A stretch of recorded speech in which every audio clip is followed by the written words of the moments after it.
Hello, I'm Nan Simonson, and I'm doing something a little different. I'm a lifestyle medical health and lifestyle coach. As a matter of fact, I'm rushing things this morning. I just finished my 4-mile run up and down what we call Mount Rubidoux. It's only an elevation of 800 feet. But a 4-mile run when you take certain loops, and that's what I did. And I am offering this garden tour. It was the request of one of our viewers, and oh, hello, Diane. And I had done a freezer tour of my home freezer, and there are two of them, one in the house and one in the garage, side by side or bottom shelf refrigerator freezers. And on the way, I did a little loop-de-loop through my garden, and somebody wrote back, "Would you do a garden tour?" And I said yes, when the roses have come more into bloom. And that was about 3 weeks ago, maybe 4, and here we are. I want to show you what I started with, and I'll give you a little bit of history.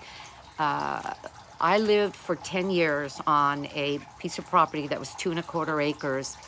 We bought it in 2005 when my son was about to go to the East Coast, Baltimore, to Johns Hopkins for his undergrad degree. He's our only child, so there was, there was mother and father life going out the door for a 4-year period with some visits. And we felt we needed to do something. So we bought the house in the spring. He left before fall. And when we bought the house, I said, let's create here a botanic garden because the landscape was a wreck. And I threw myself into learning about landscaping primarily through English gardens. So I have an English garden flair to water-wise sensibility because we're here in Southern California in a place called Riverside that, if we're lucky, we'll get 11 inches of rain a year. And everything I put on drip. So we were there for 10 years. Within a year and a half, I had already become a master gardener through the university extension program that took a year. And my husband did the same thing in the next cycle, which was 2 years later. And we had already been on our first garden tour. And then every year we were on a garden tour. We were on the Panhellenic home tour there because it was a big, beautiful home, as well as what became spectacular garden. And I made it like a botanic garden because the plants were even labeled. So gardening is in my heart. We sold that house this began in 95. We bought Wood Creek. We named it Wood Creek because there was an ever-flowing creek. 50-foot elevation changes. So there were high areas, the creek low areas, a moderate area, a lot of sun. That became the California native garden, some a little bit less, my English garden, some again a different aspect, and that became a Mediterranean garden, on and on. So we were there from 95 to 205, and 1995 to 205. And during that 10-year period, we were featured in magazines like Sunset Magazine, LA Times Garden Calendar front cover, and we were always on garden tours, and there were a lot of events there, and I became a board member of the University of Riverside Botanic Garden. Was very active as a master gardener throughout that time, created a gardening class series for a 10-year period of time where we did gardening classes every month that I oversaw and found speakers for or spoke at. So I have gardening in my heart. When we decided to downsize, there was a point at which Bob and I were in our mid-50s, and we thought, you know what, everything we own owns us. 2¼ acres takes a lot of attention.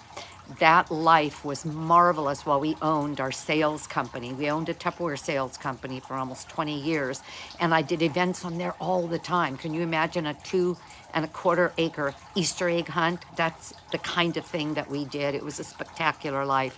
But when we were done, we were done. And we ended up buying this home. We've been here now since 2005. And this property is 7,500 square feet. The house is on that 7,500 square feet. And so you'll see this garden is tiny. When we bought the house, this was the backyard on the, let me think, that is the east side. This is, no, I got that wrong. This was the east side, in other words, to my right now. And this was the left side of the garden. I'll be taking you to the front. This was the front of the home. This is a 1941 cottage. These were all built in an area called the Wood Streets that has historic homes, but this was sort of modernized. You can see that from the way that they did the windows. And I loved having a small space, but you'll see that I filled that space as a garden. So I'm going to go back to an introduction. I am Nan Simonson. I wrote Aging Powerfully because 6 months before turning 70, I decided I'm not aging into my 70s to be old and decrepit and start counting my ailments. I'm going to do it with power. And as a health coach, and I had been at that point for 2 years, I knew with lifestyle as medicine, working with Dr. Dysinger in Riverside, California at his lifestyle medical clinic, that we could show people how they can, through powerfully, that's an acronym for 10 lifestyle things that we can do that will extend life and health and vibrancy and joy and balance. That's what the book is about, although about a third of it, the first maybe quarter or third, is a memoir, and you'll understand a little bit more about where I come from. So let's take a walk. You've seen the front, you've seen the back, okay, and then I'll show you what the back ended up evolving to. So I'm sitting in my patio, and I'm gonna flip this screen. I hope I remember how to do it. Yes, right there. And we're going to take a walk. All right. This is that right side that I was talking about. This is the left side. And I put these lights on. This is really pretty at night, just so that they wouldn't be gray bulbs. This was a view straight into the driveway. I decided to create a wall, a lattice wall that we could put plants on. That was an old door because we're in a historic area. I found an old door to put in that lattice work. These paneled doors were from homes that were in the 20s. I always have water because I like the sound of it, and I want to encourage the critters to come and visit us, and they do, looking for clean water. So I don't treat the water. I have an algicide that doesn't hurt fish and that doesn't hurt birds. And I use that just to keep the algae down. So during this garden walk, I'm going to describe some plants to you. Although I'm here in Southern California, and some of this you won't be able to use because I was just written by somebody by somebody who is in, gosh, where is she? Oh, shoot, Linda Biggs. Where did you say you are? Kentucky? Anyway, they're about to have a blizzard. Isn't that interesting? And we just finished 90 degree weather cycles. So calla lilies are now coming up. We have bougainvillea that, because we don't have heavy frosts, will last throughout the year. These are my little citrus trees, all crowded in. That's a kumquat. This little guy that we cut way, way back is a navel orange.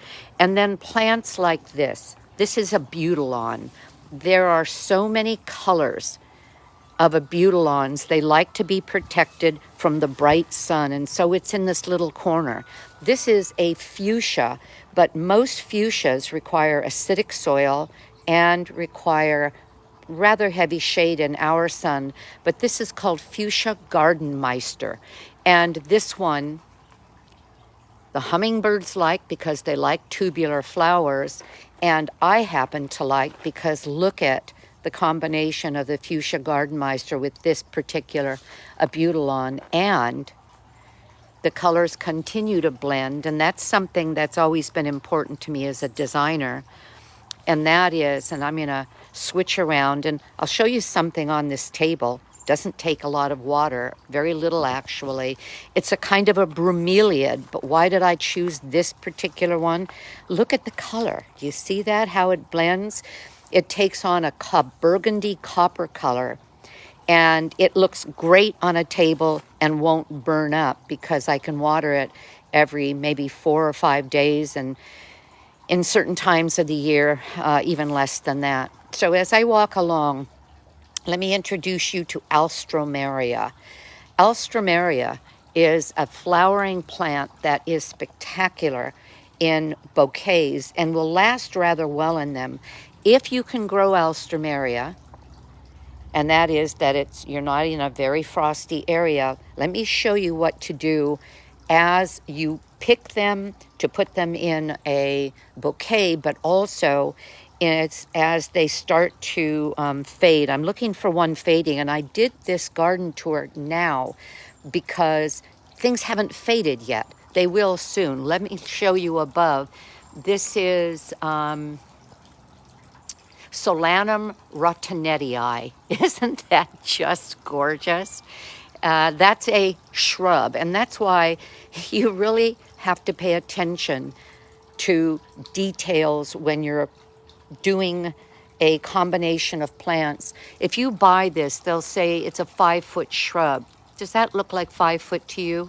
Well, if I had kept it a 5-foot shrub, yes, it would have been, but I let it grow and grow, and things, unlike people, will sometimes, despite their innate restrictions, can just grow and grow to whatever you shape them to be. So let me get back to the Alstroemeria.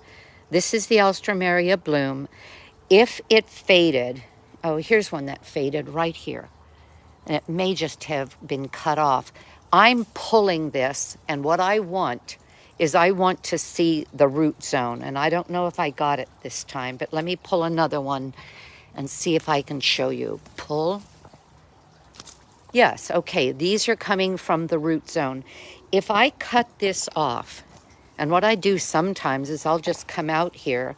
You know what I'm going to do? I'm going to stabilize this and show you what I'm talking about.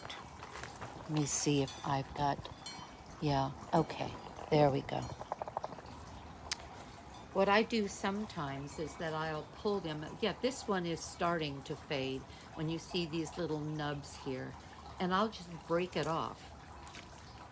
Pick a bunch of them.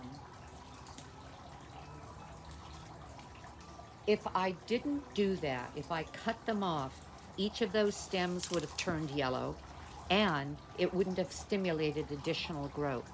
This now, the way I'm doing that, by pulling it out from the base, will stimulate additional growth. I'm going to put these here on the table, there, and move on. If I spend this much time with, I was going to say, tell me to stop, because if I spend that much time with too many plants, I'll never finish. And at 10, and we're on Pacific Daylight Time, I'm starting a class with the clinic, and it's a support group that I call a skills group, because it takes skills to take good care of yourself based on the pillars of lifestyle medicine. And people come on, it's Zoom, we have a nice crowd, and we talk about how we're doing with those skills in sleeping well, de-stressing, staying connected with other people. Isn't that a gorgeous salvia? This is called Indigo Spires. Can you see why? Another Alstroemeria. Anyway, with the pillars of lifestyle medicine, the last two are, so it's community, sleep and de-stress, movement. I had my 4-mile run this morning, and then nourishment. And in terms of nourishment, whole food plant-based is what the College of Lifestyle Medicine recommends. And I've been plant-based now completely for over 3.5 years. So, okay, we have more salvias. This is something called heuchera, Heuchera, that sends out these wonderful spires. Another alstroemeria that's a different color. Roses are starting to come up. Some of these roses were simply the roses that I bought at not Home Depot, but at Trader Joe's of all places, and put in the ground, and they came up beautifully. This plant is called Melianthus. Look at the leaf color, and that is part of, I'll call it good gardening. You have large leaves, smaller more pointed leaves. You have vertical leaves, and then you have something that is quite different. You can get drama in a garden through leaf color, leaf shape, and leaf size. What these flowers are, and this is called honeybush because of it, is concentrated sap buckets. And you know who loves this plant? Every day when we eat outside, looking at the garden as we dine for lunch, we see cardinals come, and they take advantage of the sweet nectar in this Melianthus or honeybush. This is a rose called Cecile Brunner, and this one's a climber. I want to show you, look at this bud. Look at this, where are you? Look at this magnificent bud. Look at that. Isn't that beautiful? So the story of Cecile Brunner, this was the creator, the hybridizer's granddaughter's name, or niece, I believe, Cecile Brunner. Look at that. The thing about this rose is that it only flowers once a year. When this fades, it's gone, as opposed to some roses that bloom and bloom. Just zoned out. Oh, I'll get it back again because it's very euphorbia. Do you know what else is a euphorbia? Poinsettia. You know that white sap, that latex sap? That's a telltale sign of a euphorbia, although other plants do that. But look at how this one is blooming. Isn't that gorgeous? These are bracts, just like the bracts on poinsettia. Poinsettia, though, doesn't have stems anything like this. Don't they look mean? But that's the beauty of this plant. You have a mean stem and a gorgeous little, we'll call it a flower. And here's another abutilon. Look at this. Now I plant this abutilon for that beautiful leaf color. Again, another gardening tool. Use the leaves, not just the flowers. The flowers are ephemeral. The leaves will stay and stay and stay. Look at the color of this flower, of this abutilon. Isn't that wonderful? And I'll show you another one before we finish. So areas in a garden. I'll go back and show you in this tiny little garden. There is that seating area, that's actually a white iron six-sided structure. This was built in that corner, an empty corner that you saw on the picture of an empty yard. It was very simple structure. And then some items collected to give it character. And we come out here in the hot summer days because this is where we can stay cool and comfortable while we're eating lunch. I have my Swiss chard and chives, and I'm growing some nasturtium, and I just put in a couple of bell pepper and hot peppers, more roses, and I'm pretty sure these were from Trader Joe's, just stuck them in the ground, and they come up as beautifully year after year. Oh, here's another abutilon. See, different leaf, a little smaller, pretty flower color. And here is, I'll call it the mother of that bromeliad I showed you on the table. This is an interesting treatment. When I was in England, and I've been into England many times, going through gardens, not as much now for the gardens as I used to, but I saw this on a wall at Sissinghurst, Vita Saxville West, very famous if any of you know about famous English gardeners, and Sissinghurst was the name of her place. And I saw this on an entire barn wall. That is a fig tree. And as it grew, I laced the branches. I haven't continued to do that. I'm letting them get some sun because this was a really fun thing to do, to offer my fruit trees this kind of a flat aspect, but in this area of the garden they get no sun at all. So I've had no figs and no fruit, or very little to speak of. Here's a plant that I'm very fond of, that I put in a lot of gardens, and it's called Brugmansia. But you got to know your plants, and look at this common name, angel's trumpet, and they're all over up in there. See that? But the plant is poisonous. I can touch it. It's not going to do anything to me.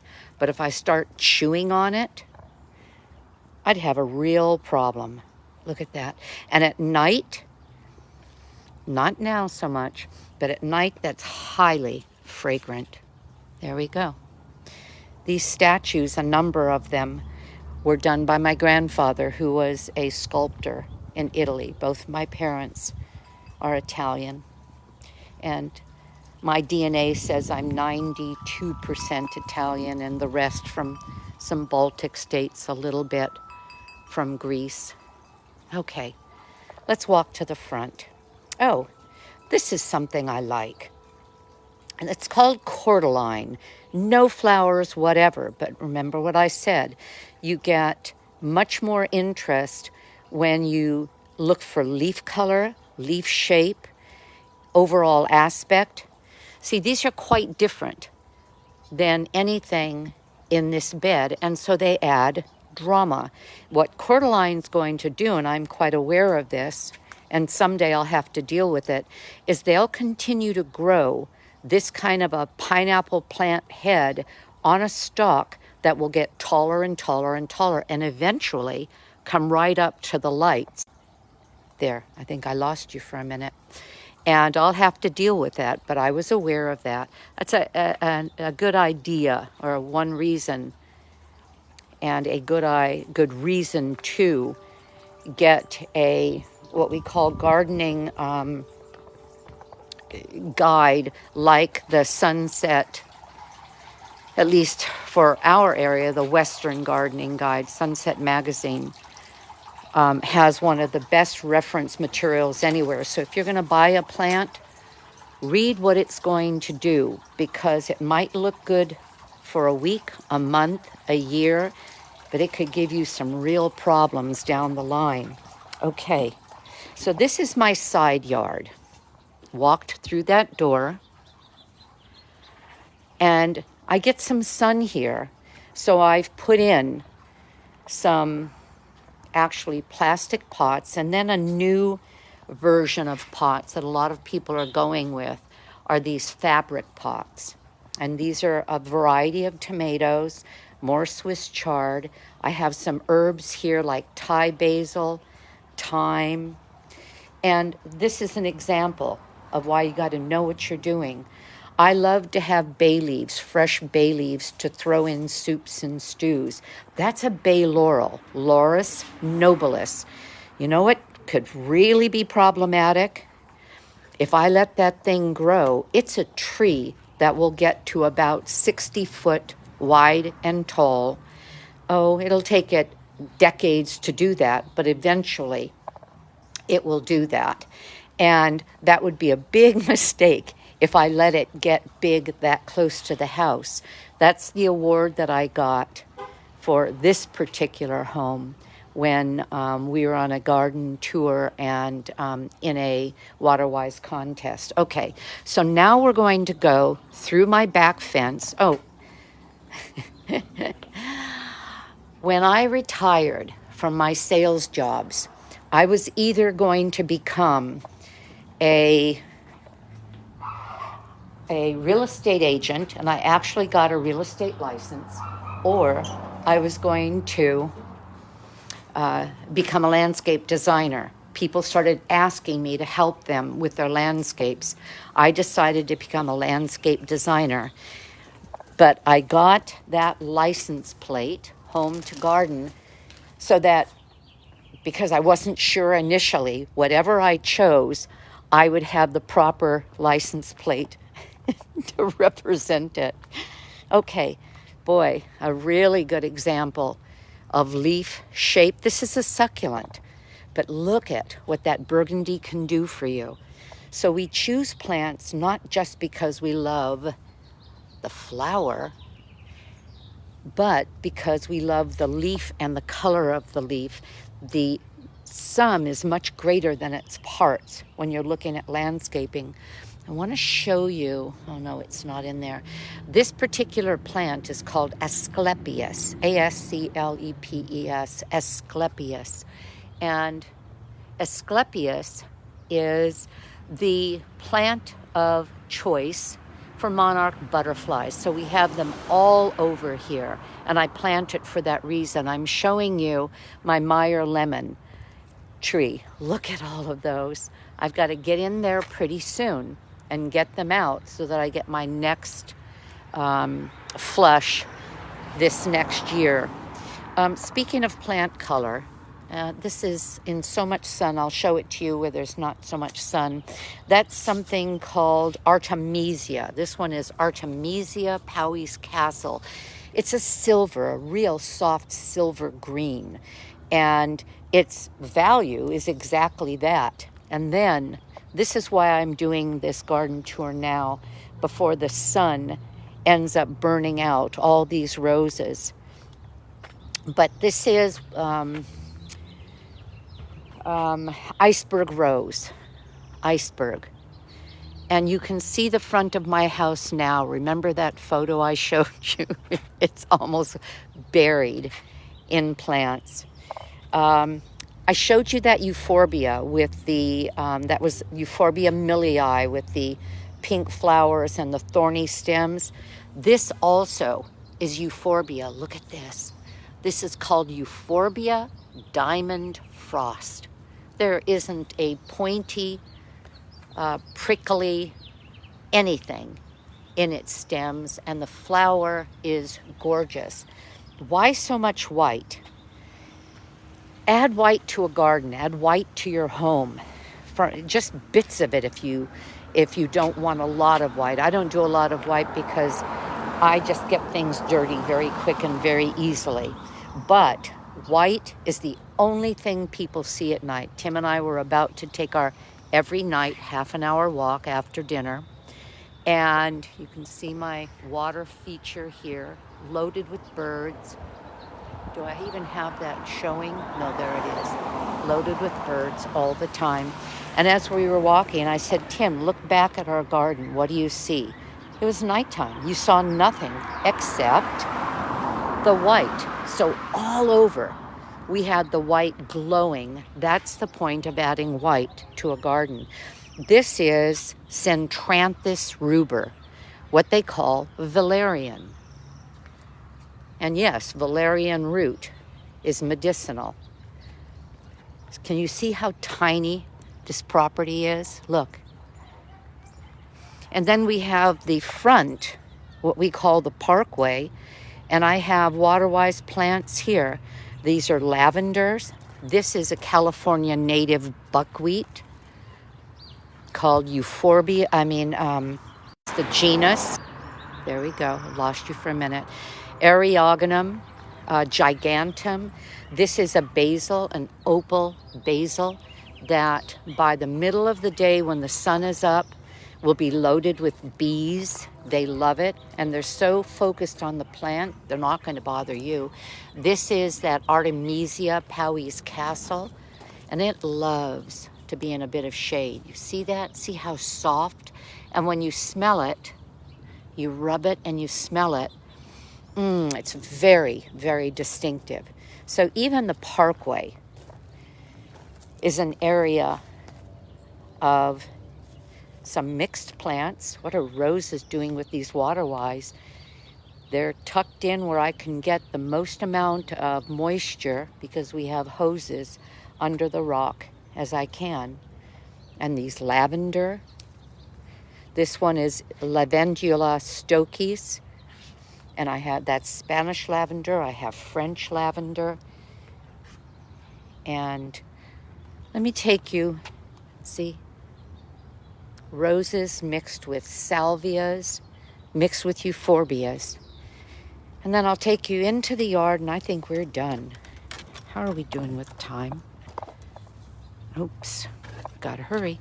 Okay, so this is my tiny little yard. Do you see grass anywhere? No. In Southern California, grass is so demanding. So geraniums and vertical accent and roses. This is scented geranium. Oh, this one is rose. I was going to say, I don't remember what I planted. That one is a rose geranium. The scented geraniums are lovely. This isn't in bloom yet, but this is a great salvia. It's called Salvia guaranitica. I wish I had a flower to show you, but we've cut them way back, because that's what you do in your garden. You cut things way back so that they don't keep growing and growing, so that they can get thick inside and not just fall over. More geraniums. The roses have just come up.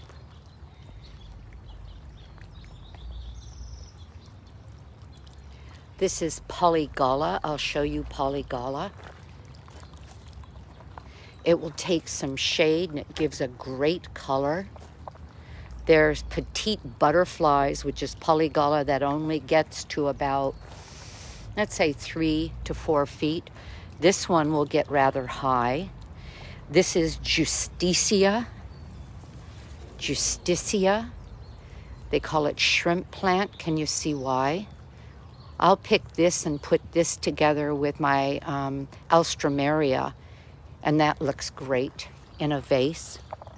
Lantana, another example of a plant that from time to time I better cut back, or it'll become a wall of foliage. Oh, here's another Euphorbia millii. The last one was in the ground. This one is in a pot. More Solanum rotinettii, but I keep this one quite small, as you can see. And more sitting areas. Everywhere through this tiny property, I think I have 9 sitting areas, because I'll leave it at this. A garden is a respite. A garden is a place to find peace and comfort in a surrounding that makes you smile. Oh my gosh, I don't believe it. In April. Okay, if you're in a cold area, if you're in an area with acidic soil, you know what this is. In Southern California, few of us do. This is a rhododendron, and you are seldom going to see a golden yellow rhododendron. Oh my gosh, I can't believe it's in bloom now. Okay, my heart is soaring. I'm actually getting choked up to see that that is there for you today. Okay, so consider in your own life, even in the small, even if you are in an apartment, create a place of comfort. Again, more of those Euphorbia millii. Do you know what this is about? This funky little area with all these, this surround and this fountain. This is about my cat, who came to consider this fountain to be a diner. And so all of this is to keep the cat away from the fountain. didn't work to a full degree, so then I got a protective collar. That's this bright thing that looks like a tutu on her neck. And the birds see that before they see this white cat. And it's cut her birding down to next to nothing. But again, I'll stay on that subject.